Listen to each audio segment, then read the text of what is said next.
IIT Roorkee को छोड़ करके एक स्टेट के कॉलेज में पढ़ाना कैसे रहेगा। बट उनके किसी भी बिल्डिंग में 100% इंडियन आर्किटेक्चर का पुट जरूर होता था। और सेल्फ सर्चिंग की जो स्टाइल है, काम करने की जो तरीका है, अपने आप आगे बढ़े बच्चे। किसी बिल्डिंग की बात करते हैं तो फाउंडेशन बिल्डिंग से निकल के आता है, तो फाउंडेशन मजबूत होगी तो बिल्डिंग बहुत मजबूत होगी।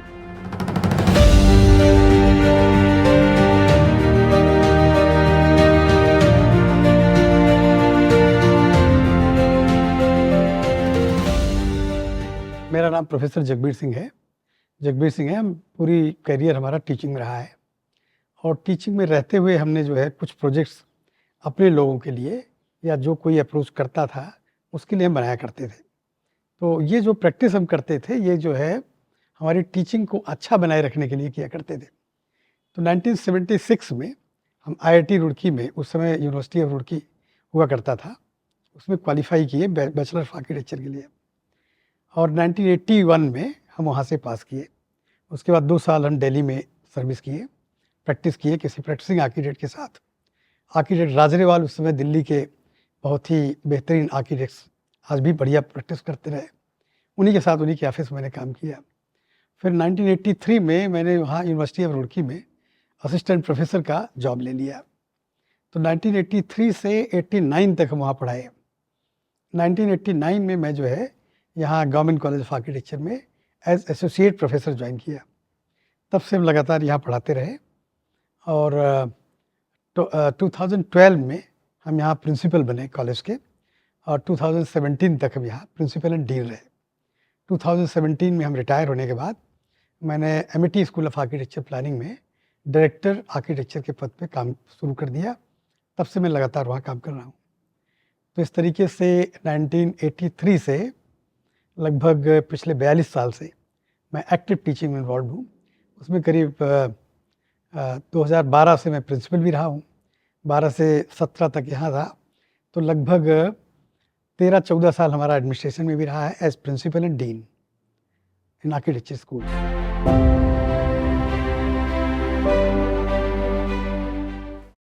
फाउंडेशन एक्चुअली जिस तरीके से बिल्डिंग पे हम किसी बिल्डिंग की बात करते हैं तो फाउंडेशन बिल्डिंग से निकल के आता है, तो फाउंडेशन मजबूत होगी तो बिल्डिंग बहुत मजबूत होगी।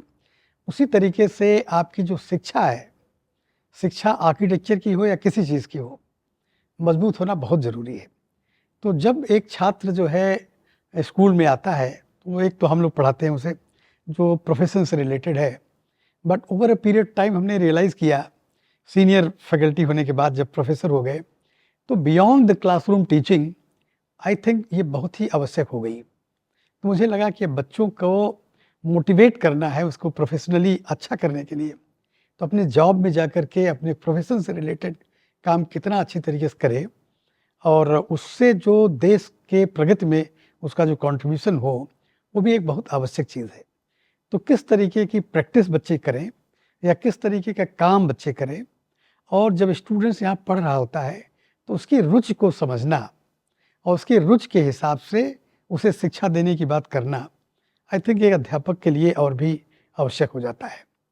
और ये रियलाइजेशन हमने देखा कि सीनियर होने पर और आवश्यक हुआ, क्योंकि जैसे अभी चर्चा करते हैं हम, तो अभी एलुमनाई मीट में हमको बुलाया गया है, हम भी आए हुए हैं। तो कुछ छात्र जो जब मिलते हैं, जब वो बताते हैं कि सर आपकी ये वाली बात जो है मुझे मोटिवेट किया और जिसको फॉलो करके मैंने अभी ये अचीव किया हुआ हूँ, तो मुझे बहुत अच्छा लगता है। तो इसी तरीके से हर अध्यापक को प्रोफेशनली स्ट्रॉन्ग करना तो एक निहायत आवश्यक चीज़ है ही है। उसके साथ साथ एक बच्चे की रुचि को समझना और उसके रुचि के हिसाब से मोटिवेट करना, क्योंकि आपका करियर जो है वो केवल बिल्डिंग बनाने का नहीं है। इसके अतिरिक्त भी आर्किटेक्चर में बहुत सारी विधाएँ हैं। आप जो है टीचर बन सकते हैं, आप रिसर्चर बन सकते हैं, आप मोटिवेटर बन सकते हैं, जर्नलिस्ट बन सकते हैं। आपकी जो रुचि है उसके हिसाब से आगे काम बढ़ा सकते हैं। यहाँ तक कि मैंने देखा कि बहुत सारे स्टूडेंट्स जो बहुत अच्छे फिजिकली फिट थे, उनका जो टेम्परामेंट था वो एडमिनिस्ट्रेटिव सर्विसेज में था, तो उनको उस तरीके से गाइड करने की ज़रूरत पड़ी। कुछ हमारे मित्र या इस जर्नी में हमने देखा कि कुछ लोग आर्मी में भी गए और बहुत सफल ऑफिसर बने। हमारे एक मित्र जो है 1 साल सीनियर थे, आईआईटी रुड़की में हम पढ़ते थे उस समय। वो बहुत अच्छे स्पोर्ट्समैन थे। हम भी अच्छा स्पोर्ट्स करते थे। हम जब पढ़ते थे तो यूनिवर्सिटी ऑफ रुड़की में खेल की बहुत अच्छी सुविधाएँ थी। तो लगभग हर खेल में मैं भाग लेता था, बट स्विमिंग में मैं यूनिवर्सिटी चैंपियन था। तो हमारे जो 1 साल सीनियर मित्र थे, he was a great sportsman. वो लगभग हर किसी खेल में जिसमें भाग लेते थे, उसमें बेस्ट परफ़ॉर्म करते थे। तो वो जो है आर्मी जॉइन किए और he was a very successful army officer. वो लेफ्टिनेंट जनरल रिटायर हुए। तो इस तरीके से अपनी रुचि के हिसाब से अगर कोई पढ़ता है या पढ़ाया जाता है, तो आई थिंक उसका जो रिज़ल्ट है, ज़्यादा अच्छा आता है।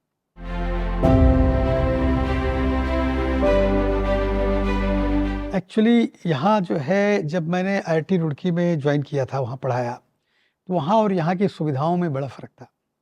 वहाँ अध्यापक की संख्या ज़्यादा, सिस्टम परफेक्ट था अपनी जगह पर।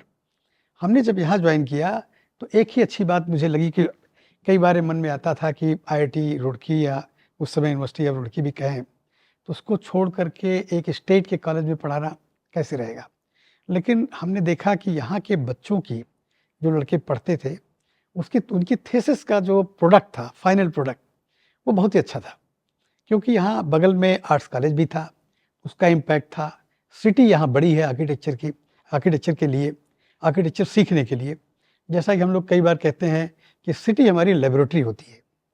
तो यहाँ के बच्चों को एक तो जो डेवलप करने का प्रोसीजर था, वो स्पून फीडिंग नहीं थी, क्योंकि टीचर्स कम थे, बच्चे थे और सिटी में सीखते थे और विजिटिंग फैकल्टी पढ़ाती थी। तो उनमें जो सीखने की एक इच्छा थी, जिज्ञासा हुआ करती थी, बहुत अच्छी थी। तो एंड प्रोडक्ट यहाँ का बहुत अच्छा था। तो मुझे लगा कि मुझे भी ऐसी जगह पढ़ाना चाहिए, जहाँ बहुत ज़्यादा स्पून फीडिंग की बात ना हो और सेल्फ सर्चिंग की जो स्टाइल है, काम करने की जो तरीका है, अपने आप आगे बढ़ें बच्चे। आपको डायरेक्शन देना है एज़ अ टीचर, तो स्टूडेंट्स मोटिवेट हों, स्टूडेंट्स काम करें। ये मैंने देखा कि यहाँ गवर्नमेंट कॉलेज ऑफ आर्किटेक्चर में बहुत अच्छा था। तो हमने यहाँ जॉइन करना पसंद किया। तो करीब शुरू में हमने जो है लगभग 2 साल तक आईआईटी रुड़की में अपना एक्सटेंशन भी लिया कि मान लीजिए अच्छा नहीं लगता पढ़ाना, तो I will go back. But then मुझे यहाँ के जो एक इंटरपर्सनल रिलेशनशिप थी स्टूडेंट्स और टीचर की, बहुत स्ट्रांग थी।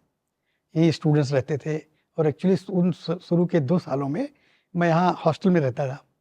हमारे लिए एक गेस्ट रूम से 4 गेस्ट रूम, उन 4 गेस्ट रूम में मैं रहता था और रहता तो एक ही कमरे में था, बट चारों गेस्ट रूम हमारे साथ थे, हुआ करते थे। तो मैं हॉस्टल का वार्डन भी हुआ करता था। तो वो उस समय यंग एज थी और लड़के थे, हॉस्टल में रहते थे ऊपर। तो जो छात्र थे हमको 10 बजे रात तक आया करते थे। हम भी अकेले हुआ करते थे उस समय। तो हम लोग 10 बजे रात तक आर्किटेक्चर की बात किया करते थे, पढ़ाई की बात करते थे और स्कूल्स को कैसे डेवलप करें इंस्टीट्यूट को। जैसे पहला कंप्यूटराइजेशन हुआ, पहले कंप्यूटर खरीदे गए, तो किस तरीके के कंप्यूटर खरीदे जाएँ, क्या ज़रूरत होगी, उसके हिसाब से किया गया। तो एक्चुअली मैं यहाँ एक एसोसिएट प्रोफ़ेसर जॉइन किया था, तो हमारी जो है काफ़ी सीनियर पोज़ीशन थी। मैं जो है यहाँ प्रिंसिपल प्रोफ़ेसर थापर हुआ करते थे। He was a great learned person. तो उसके बाद हमारी सीनियरिटी में लगभग नंबर 2 पे था मैं, तो काफ़ी ज़िम्मेदारियाँ थी। उन्होंने हमको बहुत सपोर्ट किया और हमने एडमिनिस्ट्रेशन और एकेडमिक्स में इंस्टीट्यूशन की ग्रोथ के लिए भी काफ़ी मेहनत किए और छात्रों के साथ पूरा दिन भर पढ़ाई करना और शाम को भी उनके साथ शाम को डिस्कशन करते रहते थे। और इनके यहाँ जैसे अभी सुविधाएँ स्पोर्ट्स की नहीं थी, तो टेबल टेनिस हुआ करता था, मेस में एक कमरे में होता था, तो बच्चे छात्रों के साथ हम भी खेला करते थे। और जो है सिटी टूर पे हम बच्चों को बहुत ले जाते थे, सीखने के दृष्टिकोण से, साइट स्टडी और इस सब में। तो बड़ा अच्छा इन्वॉल्वमेंट था, शुरू के 4-5 साल तो बहुत ही स्ट्रॉन्ग एफिलिएशन था बच्चों के साथ। तो that was a very learning process for me also. हम भी यहाँ बच्चों के साथ काम करके बहुत कुछ सीख रहे थे। तो इस तरीके से ग्रोथ हुई और फिर बाद में ये गवर्नमेंट कॉलेज था, तो गवर्नमेंट कॉलेज की कुछ कठिनाइयाँ होती हैं। फाइनेंशियल प्रॉब्लम काफ़ी हुआ करती थी। तो जब हम प्रिंसिपल बने, तो एक गवर्नमेंट का प्रपोज़ल था कि हमारे इस कॉलेज को जो है टेक्निकल यूनिवर्सिटी जो है यूपीटीयू में मर्ज करा दिया जाए। तो इसमें काफ़ी जो है हमारे अध्यापकों की और जो और कर्मचारी थे उनका रिजर्वेशन था कि हम अपनी सरकारी जो है सुविधा या सरकारी जो स्ट्रक्चर है नौकरी का उसको कैसे बदल दें, क्योंकि यूपीटीयू जो है ये गवर्नमेंट यूनिवर्सिटी है, सेल्फ फाइनेंस गवर्नमेंट यूनिवर्सिटी है। तो उसमें एक ऑप्शन था कि हमारी सर्विस कंडीशन गवर्नमेंट की रखी जाए। तो दैट वाज वन थिंग जो मुझे उस समय लगा कि हम जो है अगर इसकी ग्रोथ करनी है यूनिवर्सिटी की, तो इसको हम जो है यूपीटीयू में मर्ज करें, क्योंकि यूपीटीयू के पास पैसा था और वो गवर्नमेंट कॉलेजेस को सपोर्ट कर रहे थे। और गवर्नमेंट के ऑब्वियसली गवर्नमेंट की वजह से ही गवर्नमेंट का ही प्रपोजल था, आइडिया भी गवर्नमेंट का था कि जो आपके अपने पैसे हैं यूपीटीयू के वो इंस्टीट्यूशन को मिले। तो ये आपका जो है यूपीटीयू का फैकल्टी बन गया। उसके बाद तो इसका नाम बदलता रहा, डॉक्टर एपीजे एकेटीयू हो गया। तो उसमें जब हम उसमें मर्ज हो गए तब स्थितियाँ थोड़ी सी बदली, फाइनेंसेस आने शुरू हो गए।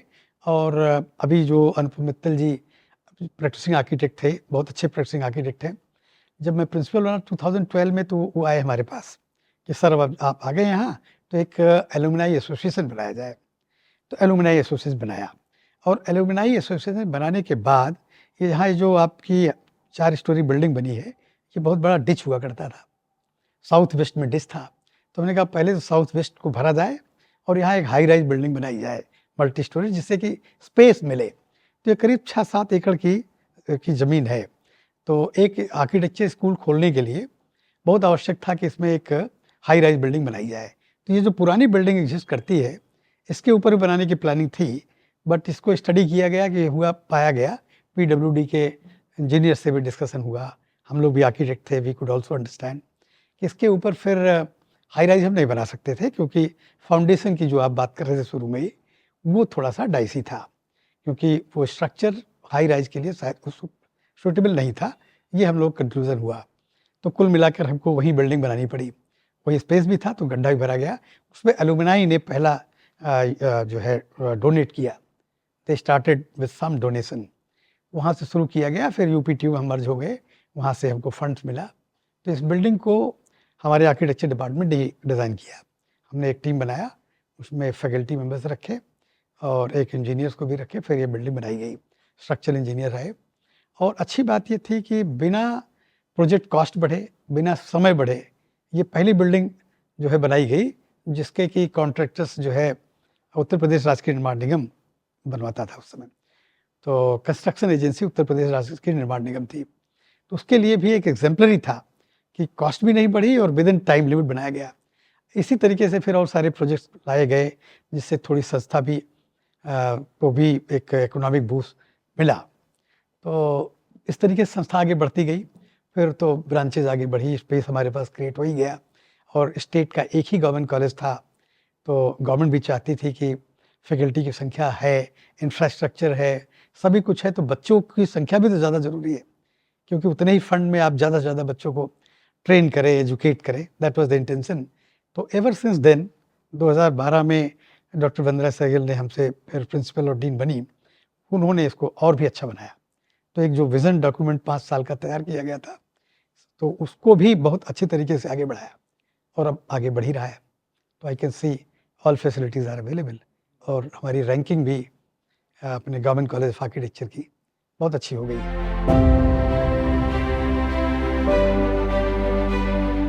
सॉफ्ट कॉर्नर एक्चुअली सबसे बढ़िया तो ये लगा कि यहाँ जो छात्र आ रहे थे, पढ़ने के लिए आ रहे थे, उसमें जो इंटरपर्सनल रिलेशनशिप जिसकी मैं बात करता हूँ, बहुत स्ट्रांग था। क्योंकि आर्किटेक्चर एजुकेशन बहुत सारा हम किताबों से ही नहीं सीखते हैं, टीचर सिखाता है। बट इस संस्था की ब्यूटी ये थी कि जो बच्चे फर्स्ट ईयर में 100% हॉस्टल में रहते थे, लगभग हम 100 बच्चों को हॉस्टल में रख पाते थे, और लड़कियों का अलग हॉस्टल था, उसमें कंपल्सरी रहते थे। तो जो सिंगल सीटेड रूम थे उसको डबल करना पड़ता था फर्स्ट ईयर के लिए। तो उनको केवल 1 बेड मिलता था, 2 बेड मिलता था। तो बच्चे अपने बेड पर ही ड्राइंग बोर्ड लगा के ड्राइंग बनाते थे। तो एक ड्राइंग बनती थी, एक बैच बनाता था, अगला बैच उसको उससे भी बेहतरीन बनाता था। और एक सीनियर स्टूडेंट्स जूनियर्स को बहुत सपोर्ट करते थे। तो learning by peer group was very strong in government college of architecture. ये मुझे बहुत अट्रैक्ट किया। हालांकि आईआईटी रुड़की में भी जब हम पढ़ते थे तो बहुत स्ट्रांग था, बट यहाँ उससे भी स्ट्रांग स्थिति मिली हमें। Peer group, learning by peer group was very strong here. वो अच्छा लगा।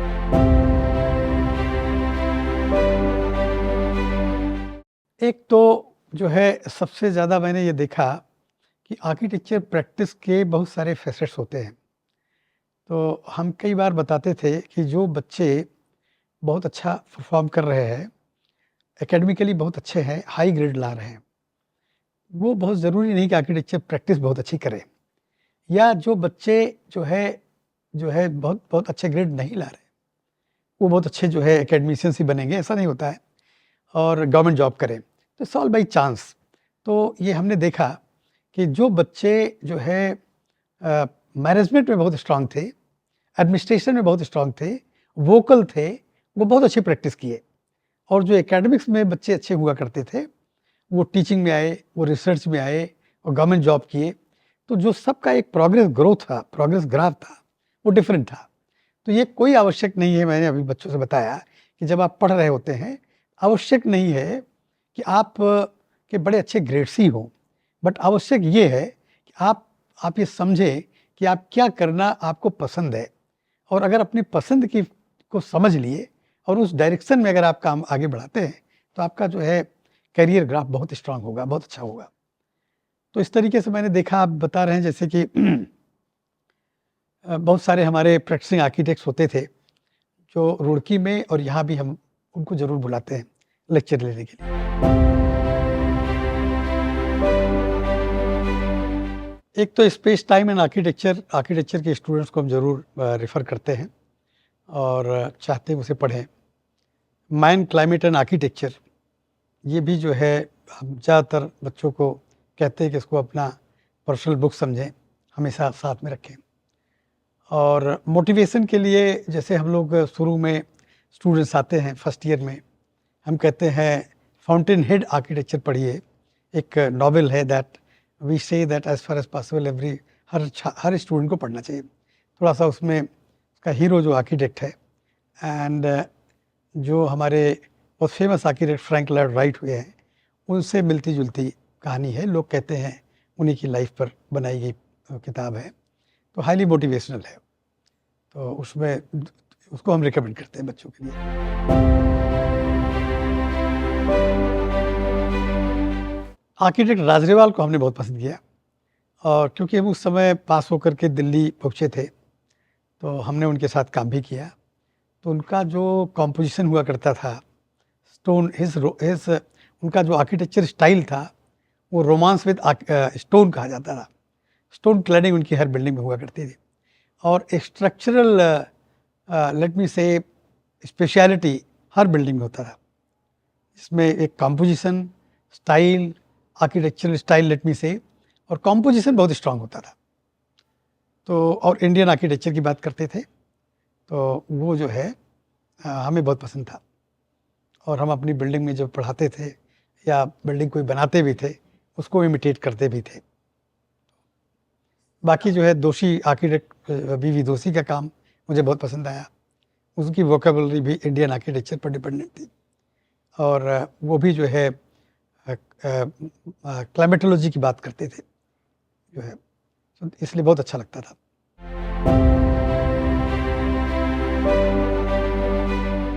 दोषी सर का काम ये था कि जो इंडियन सोसाइटी की जो नीड है, इंडियन नीड जो है, उसको समझ करके डिज़ाइन करते थे। उनका आर्किटेक्चर कभी भी किसी वेस्टर्न आर्किटेक्चर से इन्फ्लुएंस नहीं होता था, उनका अपना आर्किटेक्चर था। जो मैंने बताया आपसे कि क्लाइमेट की बात करते थे, सोसाइटी की बात करते थे, जहाँ बना रहे हैं वहाँ के लोगों को स्टडी करके उनके लिए बनाया करते थे। उनके जो रेजिडेंशियल कॉलोनीज़ थी, वहाँ वर्कर्स के लिए बनाते थे, तो वर्कर्स के लिए सूटेबल होता था। बाकी अपार्टमेंट बनाते थे जो middle class, higher middle class, उनके लिए जो सूटेबल होता था वो बनाते थे। बट उनके किसी भी बिल्डिंग में 100% इंडियन आर्किटेक्चर का पुट जरूर होता था। जैसे डिफरेंट क्लाइमेटिक डिफरेंस, और लेट मी से जो साइट कंडीशंस होती थी उसको हाईली रिस्पेक्ट करते थे। आज के टर्म में जो सस्टेनेबल आर्किटेक्चर की बात की जा रही है, वो दोषी साहब अपनी प्रैक्टिस में हमेशा करते थे, शुरू से ही करते थे। तो उनकी सारी बिल्डिंगें सस्टेनेबल हुआ करती थी। Even at that time light लेना बाहर से, नेचुरल लाइट की बात करना, क्लाइमेट की बात करना। आर्किटेक्चर एक्चुअली हमें तो लगता है कि जो भी एग्जिस्ट करता है, जो भी दिखाई पड़ रहा है 3 डायमेंशनल फॉर्म में, एवरीथिंग इज आर्किटेक्चर। एक तो बिल्ट फॉर्म है, फिर नेचर का एलिमेंट है। Anything that exist to me looks architecture. Something is landscape in architecture, something is interior in architecture, something is space in architecture, but whatever we see that exists in the environment is architecture for me, from inside, from outside, everywhere.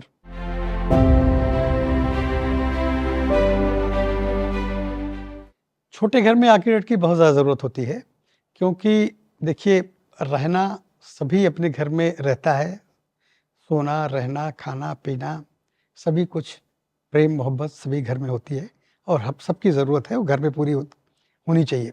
तो जब space छोटा है तो उसमें architect जो है कैसे design करे कि जो है ये सारी एक्टिविटीज़, जो आवश्यक एक्टिविटीज़ है, छोटे घरों में मिल जाए।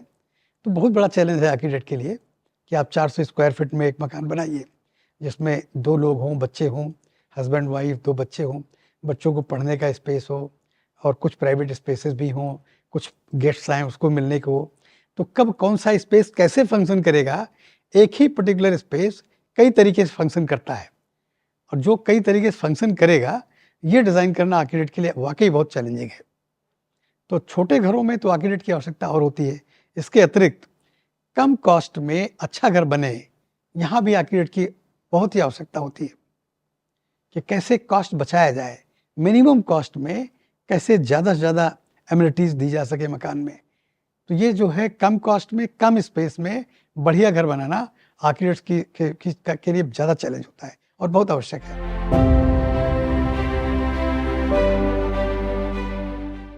एक्चुअली होता क्या है, फिर वही स्ट्रक्चरल सिस्टम की बात है, कौन सा मटेरियल लगा रहे हैं, कौन सा स्ट्रक्चरल सिस्टम लगा रहे हैं, उसको भी देखने वाली बात है। तो इसमें क्या होता है कि लोड बियरिंग स्ट्रक्चर जो होगा वो एक ज्योमेट्री कौन सी अडॉप्ट करें जिसमें जो है कम मटेरियल में भी लोड बियरिंग स्ट्रक्चर बन सके। जैसे फॉर एग्जांपल अगर मैं बताऊं, एक ही स्पेस बड़ा सा दे दोगे तो कॉलम बीम लगाना पड़ जाएगा, कॉस्ट बढ़ जाएगी। लेकिन उसमें अगर हमने वॉल्स बीच में एक इंट्रोड्यूस कर दिया तो आरसीसी कॉलम बीम की ज़रूरत नहीं पड़ेगी। और ये जो बीच में छोटी सी दीवार बन जाती है वो बड़े स्पेस को 2 पार्ट में डिवाइड कर देता है और जैसे 2 पार्ट में डिवाइड हो जाता है तो मल्टीप्लिसिटी ऑफ स्पेस ना, उसका जो है बहुउद्देशीय प्रयोग जो स्पेस का होगा वो ज़्यादा फैसिलिटेट करेगा। तो वो डिज़ाइनर ध्यान देता है कि आपको आरसीसी की जो है कॉस्टली है अपेक्षा की ब्रिक वर्क है, हालांकि आजकल तो ब्रिक वर्क भी महंगा हो गया है, तो कौन सा मटेरियल लगाए जिससे कि कॉस्ट कम हो और एट द सेम टाइम वो आपके डिज़ाइन पे डिपेंड। डिज़ाइनर जो है इसको काफ़ी अच्छे तरीके से करता है, बीच में कुछ एलिमेंट ऐड कर देता है जिससे स्पेस की मल्टीप्लिसिटी हो जाए और कॉस्ट भी घट जाए। तो इस तरीके से करने की ज़रूरत पड़ती है। एक तो जो है सबसे पहली बात ये होती है कि हम चर्चा भी करते हैं, आर्किटेक्ट का पहला काम यही है कि जो घर बने वो कंफर्टेबल हो। तो कंफर्टेबल घर का मतलब ये है कि किसी भी एरिया में कोई भी एरिया ऐसी नहीं हो जहाँ दिन में लाइट जलाने की ज़रूरत हो। तो लाइट एंड वेंटिलेशन प्रॉपर होना ज़रूरी है और हवा का भी आना, अगर आप खिड़की खोलें तो जब ज़रूरत है मानसून के महीने में खास करके, तो हवा जो है क्रॉस होना ज़रूरी है। So light ventilation is very very essential. और दूसरा ये है कि आपकी अपनी जो चॉइस है, आपका अपना रहने का जो तरीका है, हर आदमी का अपना रहने का जो तरीका है थोड़ा अलग होता है, तो उसको ज़रूर आप एडजस्ट करें। किसी भी क्लाइंट के लिए, किसी के लिए वो जो उसका प्रोफेशन है, जैसे कोई किताब पढ़ना पसंद करता है तो there should be some corner where he can sit down and coolly reads the book. और जो भी काम करना चाहते हैं वो काम करें। और किचन बहुत साफ़ सुथरा होना ज़रूरी है। और हम कई बार ओरिएंटेशन की बात करते हैं, वो क्लाइमेट में आ जाता है, तो उसका ध्यान देना बहुत ज़रूरी है। तो एक फिजिकल कंफर्ट होता है, एक इमोशनल कंफर्ट, वो भी बहुत ज़रूरी है। और देखने में ऑब्वियसली बिल्डिंग खूबसूरत होनी चाहिए, क्योंकि उसको देखने के बाद मन प्रसन्न होना चाहिए। जब घर में आप आते हैं तो एक पॉजिटिव एनर्जी मिलनी चाहिए, और ये जो पॉजिटिव एनर्जी है, अगर आपका स्पेसेस प्रॉपरली डिजाइंड है तो पॉजिटिव एनर्जी जरूर मिलेगी। तो आर्किटेक्ट को ये जरूर देखना चाहिए।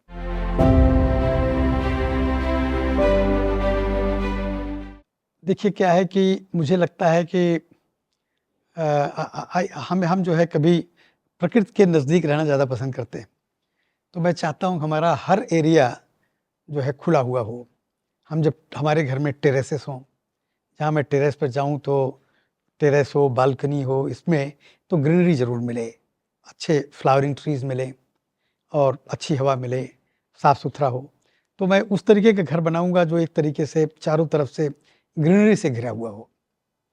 तो पेड़ पौधे हों, फ्लावर्स हों, वाटर बॉडी हो, और समुद्र के किनारे होगा, पहाड़ पे होगा? दोनों तरीके से हो सकता है।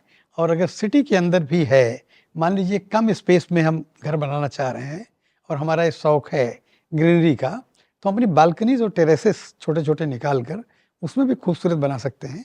उसमें भी प्लांटेशन अच्छी कैटेगरी का लगा सकते हैं।